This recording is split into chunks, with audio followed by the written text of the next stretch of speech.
दादी सास और झूठी थाली।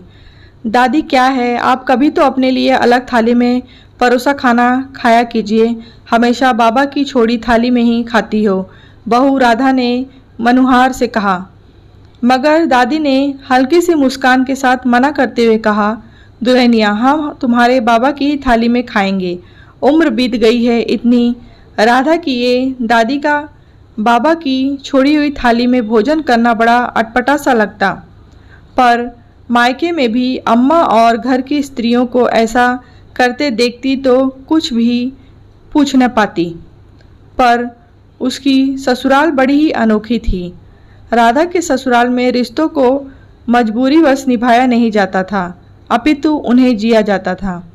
संयुक्त परिवार की बहू राधा के परिवार में उसके बाबा ससुर और दादी सास भी थे। 16 बरस की अनपढ़ राधा ने मायके में कभी काम न हुआ, पर दादी सास के पीछे 2 नन्हे बच्चे की तरह लगी रहती। उन्होंने उसे दुलार और पुचकार से बहुत कुछ सिखा भी दिया था। बड़ा अलग सा नियम था उनका। पहले राधा उन्हें और अपनी सास को गर्म रोटी सेक कर खिलाती, फिर दादी राधा के लिए अपने हाथों से गर्म रोटी बनाती। सर्दी के मौसम में आंगन में बने मिट्टी के चूल्हे से रोज ही बड़ी सौंधी खुशबू उठती ही थी। दादी सास राम प्यारी जी से अपने बाबा ससुर की थाली कैसे लगाई जाती है सीख रही थी। बहू राधा दादी जैसे उनसे प्रश्नों की कुंजी थी, और राधा के प्रश्न खत्म न होते आज वो ठान कर बैठी थी अपने परिवार की स्त्रियों, दादी और सास जी और उनके पतियों की बचाई हुई थाली में ही खाने का रहस्य। दादी रोज ही बड़े विधि विधान से थाली लगाती, कोई भी चीज़ न छूटती। उनकी पैनी नज़र से बस बाबा के चेहरे के उतार चढ़ाव से वो सब भाप लेती। राधा दादी से उनके रहस्य जानने को मचल रही थी, पर उन्होंने उसे बताने से पहले अपनी कमर से गुच्छा निकाल चाबियां देकर कहा, बहू पहले हमारी अलमारी से अचार कर लाओ। अचार की तालेबंद जालीदार अलमारी खोलते हुए खट्टी मीठी खुशबुओं ने मानो अपनी तारीफ करना शुरू कर दिया, और राधा को उसके ताले में रखे जाने का राज खुला। इतनी स्वाद चीज़ों को तो ताले में रखना ही ठीक है। उई माँ, दादी की अलमारी भी थी या अचार का गोदाम? राधा तो उनकी अचार की बरनी और मर्तबान देखकर ही मोहित हो गई। न जाने कितने तरह के सिरके, सत्तू और न जाने क्या क्या वो उन्हें लेकर एक बड़े से प्लेट में सजा लाई, और दादी ने बड़ी सूढ़ता से अपनी देख रेख में थाली लगाना सिखाया। उन्होंने सबसे पहले बड़ी सी फूल की थाली के एक तरफ कटोरी लगाकर उसे तिरछा किया, फिर खूब घी डालकर अरहर की दाल परोसी, भुने आलू और मटर का भरता, छौंक लगा दही और गर्म गर्म चूल्हे की रोटियां। भात दादी बटलोई में गर्म गर्म ही परोसती, जो बाबा न खाते तो बाद में एक तस्करी से ढक जाते दुकान जाने से पहले। राधा को हैरानी होती कि बाबा इतने सलीके से भोजन करते हैं कि उनकी थाली जूठी कहाँ से न लगती। देखने वाले को दादी उस थाली में इतने संतोष से भोजन करती मानो स्वयं अन्नपूर्णा ने परोसा हो। घर के पुरुष और बच्चे खाकर सब तक उठते, बर्तनों में सामग्री थोड़ी कम हो जाती थी।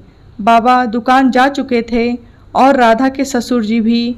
राधा ने अब दादों से फिर उनके खाने का कारण जानना चाहा। दादी ने मुस्कुराते हुए कहा, दुल्हनिया, ये रहस्य तुम्हारी सास ने भी पूछा था और उनसे भी जब समझा तो अपना भी लिया। हम दोनों ने बड़े परिवार की बेटियां भी थीं और बहुएं भी बनी बाद में, पर इतने बड़े परिवार को भोजन व्यवस्था आसान न थी, चूँकि पुरुष सदस्य और बच्चे पहले खा लेते थे। घर की स्त्रियों के खाने तक चीज़ कम पड़ जाती थी। कभी कभी मन भी मारना पड़ता था। ऐसे में हमारे स्वाद का सहारा बनते थे ढेर सारे अचार। तब हम पति पत्नी होते हुए भी किसी के सामने बात नहीं करते थे, बस इशारे में बातें होती थीं। कोई चीज़ अधिक पसंद की होती तो 2-4 चमचा या करछी खटका देती थी। जब कुल्ला करवाने जाती तो फुसफुसा कर कह देती कि बचाया है, एक देना जल्दी से। हाँ, तब यह अवश्य नियम था, घर का किसी की छोड़ी थाली पुरुष है तो उसकी पत्नी और बच्चा है तो उसकी माँ ही खाएगी। तुम्हारे बाबा भी इसी नियम की आड़ में मेरी पसंद की चीज़ अधिक परोसवाते थे। मेरी सास से तब ये पति का पत्नी के छोड़ा भोजन नहीं और परवाह थी, क्योंकि स्त्रियों की खुराक पर पहले कोई ध्यान न देता था, पर पुरुषों की थाली की पूर्णता और पौष्टिकता अनिवार्य थी। सो ये मामला जूठन का नहीं, प्रेम और परवाह का था, क्योंकि बड़ों के सम्मान और जीवन साथी के प्रति स्नेह की मर्यादा का भी ध्यान रखना होता था। हमारी पीढ़ी को पर अब बात और है, सोच बदली है और समय भी। और राधा खुश होकर बोली, दादी, आपकी इस बात ने तो मेरा नज़रिया ही बदल दिया। बाबा को भी कितना प्रेम था आपसे। हाँ बिटिया, हमारी पीढ़ी में प्रेम था, पर आज की पीढ़ी में प्रेम का प्रदर्शन है।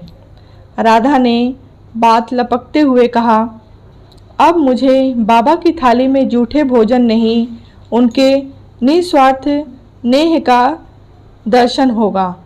और दादी ने राधा के सिर पर प्रेम से अपना हाथ रख दिया और कहा, दुल्हन, तुम मेरी तीसरी पीढ़ी हो और मेरी पीढ़ी से पहले की तीसरी पीढ़ी की कल्पना करके विचार करो। जब साझी रसोई घर थे, खाया भी सबके साथ ही जाता था, एक निर्धारित स्थान पर। तब शायद यही तरीका आसान होता था। फिर आज की तरह बर्तनों की भी इतनी आसानी और सुविधाएं न थीं। पीतल और कलई के भारी भरकम बर्तन थे, जिनकी देखभाल और उठाना रखना भी आसान न था। इसीलिए तुम्हारे बाबा और उनके समय के लोग ऐसे ही थे, कहकर दादी हंस दी। प्रिय मित्रों, यह कहानी संस्मरण पर आज से कई पीढ़ी पहले की है। कृपया आप समीक्षा वो समय भी विचार कीजिए। आप समीक्षाओं का हृदय से स्वागत है।